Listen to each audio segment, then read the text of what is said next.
Don't make these mistakes when choosing a processor in 2025. I've compiled a list of the most common mistakes when choosing a CPU, and today we will look at how to avoid making the same mistakes and how you can ensure your next CPU upgrade doesn't become a disappointment. Welcome to the Live Games channel. If this is your first time here, subscribe and like the video, and tell us in the comments what CPU you're using and if you're looking to upgrade. All links to any CPUs mentioned here that are on offer will be in the description.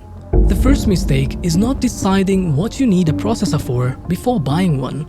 Obviously, as we all know, a PC isn't just for gaming. It's used for productivity-based workloads or basic office tasks, a multimedia center, or even a workstation. So naturally, your PC hardware is often going to determine how fast you can get your work done, meaning the best combination of the right hardware will result in better workflow and productivity. When it comes to office-based, light workloads like typing documents and answering emails, odds are you can get away with a modern dual-core CPU with 2 cores and 4 threads like the 12th gen Intel Pentium G7400. Despite its rather impressive performance as a modern dual-core CPU, once you factor in multitasking and browsing using any modern browsers with multiple tabs open, I would opt for an i3 or an i5 CPU with 4 cores or more, as this will be the sweet spot for multitasking, meaning in this case, the Core i3-12100 paired with 4GB or more RAM will be the better choice, and the i3 will be an extra $10 to $15 or less for twice the cores and twice the threads. The same logic applies if you need a CPU for a home multimedia system. A simple modern quad-core CPU with integrated graphics like the aforementioned i3-12100 will be enough to watch YouTube and stream movies in 4K. For those of you who require the workstation tier CPU, then I would recommend the best your budget allows you to, as in the case of cores, more will always be best, as CPU core-based workloads will definitely equate to faster load times that could save you days worth of time in the long run. Meaning any decent 12-core and above CPU will be best suited to tackle any work that comes your way as opposed to a lower core count variant. Now, as for gaming, when it comes to your CPU, you don't often need to spend too much if you're on a tight budget, since there's a broad selection of CPUs with decent price to performance. However, I would recommend always getting a modern CPU with at least 6 cores and 12 threads, as that is considered the sweet spot for gaming right now. If you can afford it, then you can go one step further and get an 8-core 16-thread processor, as CPUs take over 5 years to become even remotely obsolete compared to your GPU, for instance. This means if you get a current gen CPU right now, it can and will give you a decent enough performance for at least 5 years or more without needing an upgrade, and gaming-wise, you're more often than not going to upgrade your GPU twice while keeping your CPU the same, and only after your third GPU upgrade will you see the need to upgrade your CPU to maximize the performance of your new gen card. The second mistake is a question and an issue that plagues new PC builders. Should I get a CPU with integrated graphics, and should I buy an unlocked or overclockable CPU? During your research, when choosing what CPU you need to buy, you'll often come across a CPU with the same name, but one is cheaper than the other. Let me explain briefly what this looks like from both AMD and Intel CPUs. On Intel, you will get a CPU like the Core i3-13100 sold at $120 versus the Core i3-13100F that sold at $76. The F at the end of the CPU means the CPU does not have integrated graphics, meaning you will not be able to use the CPU without having a dedicated GPU installed on your motherboard. Some Intel CPUs will have a KF instead, meaning unlocked but without integrated graphics. On AMD, the same goes for all Ryzen AM4 CPUs that don't have the letter G in their name, indicating they have integrated graphics. An example in this case is the Ryzen 7 5700G versus the Ryzen 7 5700X. The 5700G has integrated graphics, but the 5700X does not and needs a dedicated GPU installed in your system. On AMD's AM5 platform, however, is a different case. All Ryzen 7000 and 9000 series chips that don't have the letter F in their name all have simple integrated graphics, allowing you to use a display without having to install a dedicated graphics card, but Those ending in the letter F, like the Ryzen 5 7500F, do not have integrated graphics. Now, another thing to note is both AM4 and AM5 offer CPUs with the letter G in their name, indicating more powerful integrated graphics that are capable of 1080p low 30fps gaming, and on AM5 these CPUs are named the 8000G series. The catch with the G series CPUs, however, is they come with limited PCIe lanes, and because of this, there may be problems if you have a lot of USB peripheral devices, as some may not be detected by your system. As for the case of getting an unlocked CPU, this term means it's a manually overclockable CPU.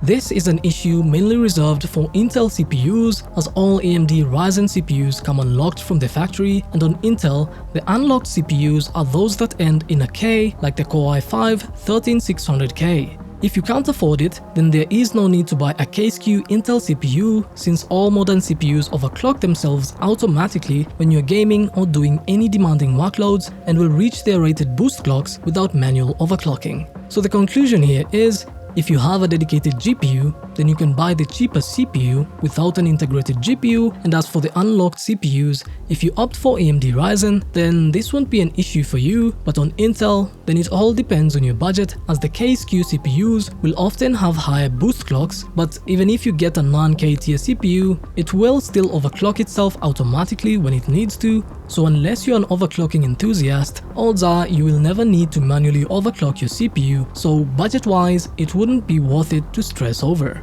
Links to the best CPUs will be in the description.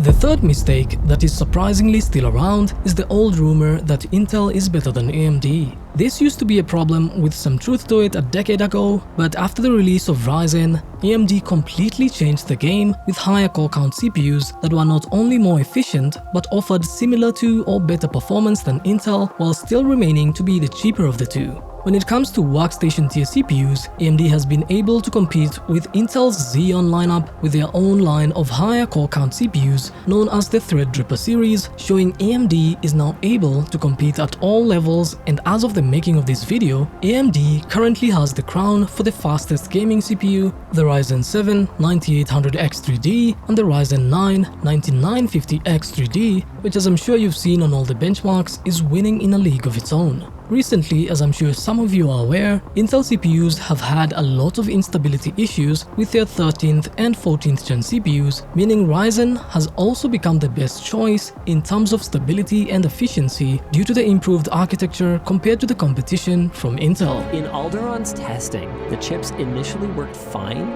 but later deteriorated, failing at a rate of nearly 100%. And this is already something that has been touched on. Ks seem to be experiencing the worst failures. The lower core count, lower clocked SKUs seem to be impacted less. While the last 3 generations of high-end Intel CPUs consuming upwards of 150 to 300 watts, their direct equivalent Ryzen CPUs will give you similar to or better performance at half the wattage, with some consuming under 100 watts, making them the default option for those of us who value efficiency and lower temps, as these go hand in hand.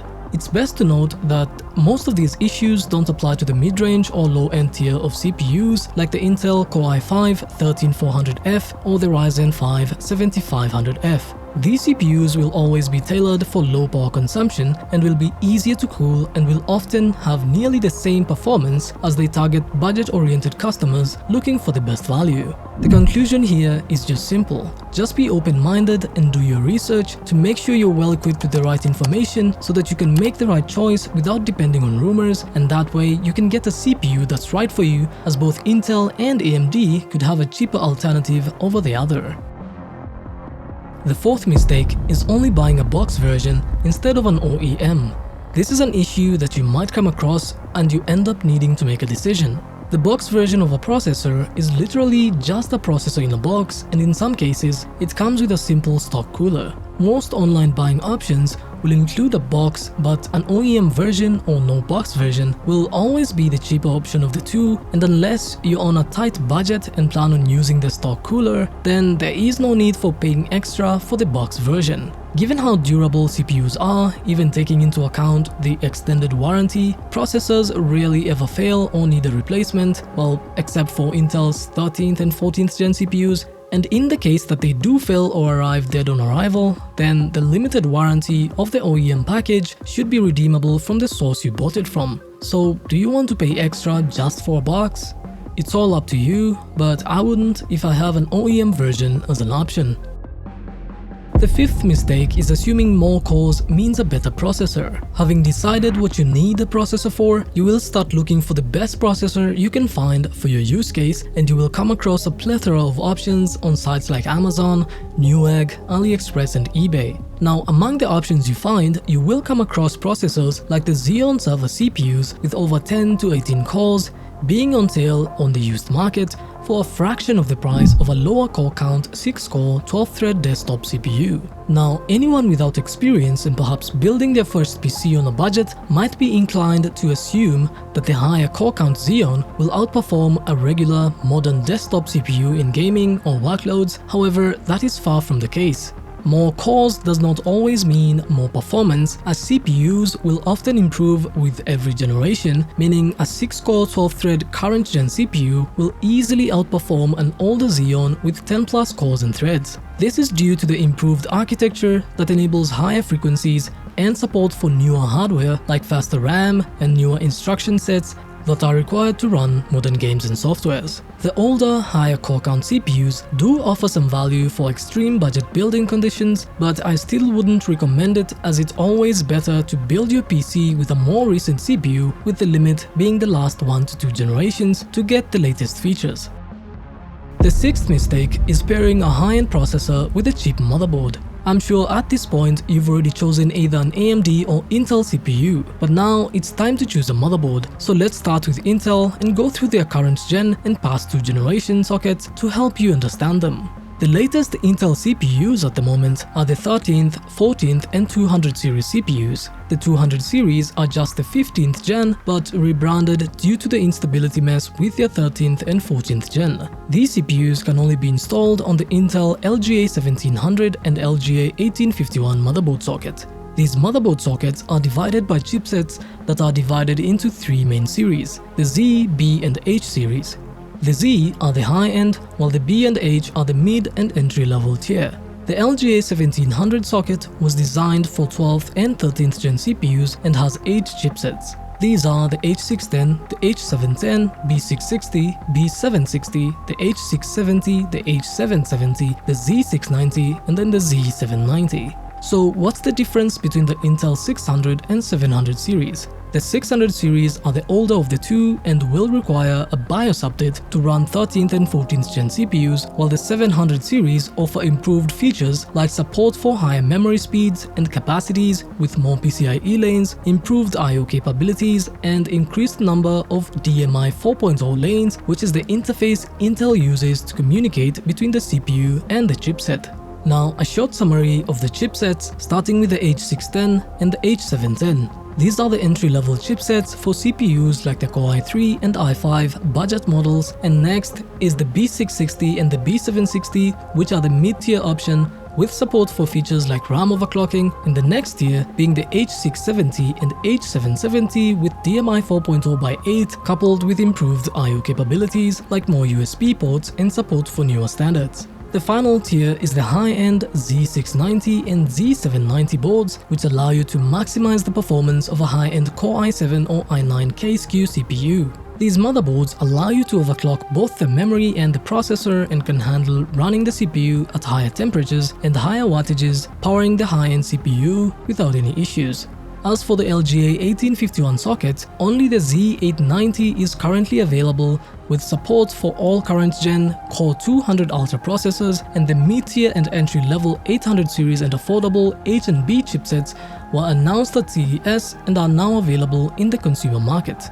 As for AMD, their current sockets are AM4 and AM5. AM4 is a very popular socket that has been around since 2017, meaning it has a huge number of chipsets, but the only relevant ones are the current 500 series. On AMD motherboards, the letter A is the entry level, B is the mid-range, and X is the high-end enthusiast level. Starting with the A520, as I mentioned, this is the entry-level chipset for budget CPUs like the Ryzen 3 or 5 series, with the B550 being the mid-range chipset with support for overclocking both the CPU and the RAM, with some minor limitations in the PCIe lanes available compared to the X-tier high-end boards like the X570 that comes with the maximum performance available with support for overclocking higher-end Ryzen CPUs like the Ryzen 7 and 9 series. On AM5 boards, it's the same, but they are named as the 600 series instead. The first generation of AM5 processors are the Ryzen 7000 lineup. AM5 has 3 600 series chipsets, some with an additional letter E at the end, meaning extreme.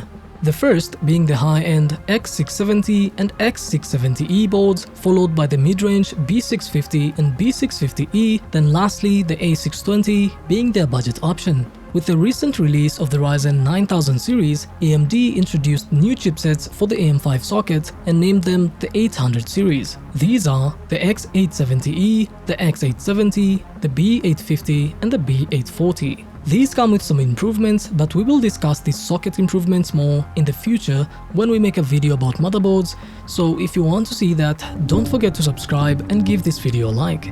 So to conclude, if you plan on buying a high-end CPU, then it's always best to match it with the right chipset to ensure you get the maximum performance it's rated for, as cheap motherboards are not built with a Core i9 in mind, meaning it lacks even the high voltage capacitors to power a CPU of that level, so by pairing a budget board with a high-end CPU, you end up with worse performance or a motherboard bottleneck in this case. Also, don't forget to check the list of compatible processors on the manufacturer's websites to ensure your board will be compatible out of the box without need for a BIOS update. And in case you need some advice or some help in choosing the right parts for your PC build, I do offer some guidance for only $5 via our Patreon channel, which I will link in the description. The seventh mistake is about the cooler you should go with. At this point, let's say you've already bought the processor and a motherboard to match. So naturally, you're looking for a decent CPU cooler. How should you go about it? The first thing to take note of is what mount is supported on your motherboard socket, because if you buy a cooler that belongs to a different socket, then you won't be able to mount it on your board, but this is easily avoidable by checking the manufacturer's page or the box of the cooler to see the list of supported CPU sockets before you buy it. The second thing to stay aware of is your processor's thermal design power, or TDP for short. This is so that you don't end up buying an insufficient cooling option. TDP is the measure of the maximum amount of heat your CPU can generate under normal operating conditions, and this is measured in watts. You can find out what your CPU's TDP is by a simple Google search, and every modern CPU will have this information easily accessible online, and the CPU cooler makers also include these TDP values on their product page to help customers understand the rated capability of the cooler they're looking to buy. However, when it comes to Intel's high-end CPUs, this isn't always the case, since most of them consume far more power than their rated TDP, especially in turbo boost mode. An example of this is the i9-14900K, which has a listed TDP of 125 watts but can exceed 300 watts when under load. The TDP value matters less for Intel since they have two definitions for this. The first is PBP, or processor base power, which is similar to the old TDP but measured at base frequency. The second is the maximum turbo power, or MTP, which is the actual power draw at peak performance while under load. This means a CPU cooler rated for 125 watts TDP won't be sufficient for an i9 while under load, so use Intel's MTP values to find the right cooling solution for Intel's high-end CPUs. The best strategy for choosing the right cooler is getting a cooler with a higher TDP or power margin of at least 20% more than your CPU's listed TDP for AMD and a higher MTP for Intel CPUs. An example is the Ryzen 7 9800X3D, which is rated for 120 watts, meaning you should target or get a cooler that's rated for 150 watts. As for the Intel equivalents, you will need double this just to be safe. A CPU cooler with a higher wattage rating will enable you to run higher-end CPUs at their maximum potential, so make sure you get the right cooler, and before you buy, watch multiple reviews showing how your CPU performs with different coolers to get an idea of what you need for your budget and use cases. Once you get the cooler, then you will need some thermal paste before installing it. The paste fills in microscopic gaps and imperfections between your CPU and the CPU cooler, ensuring proper contact between the CPU and the cooler, allowing for more effective heat dissipation.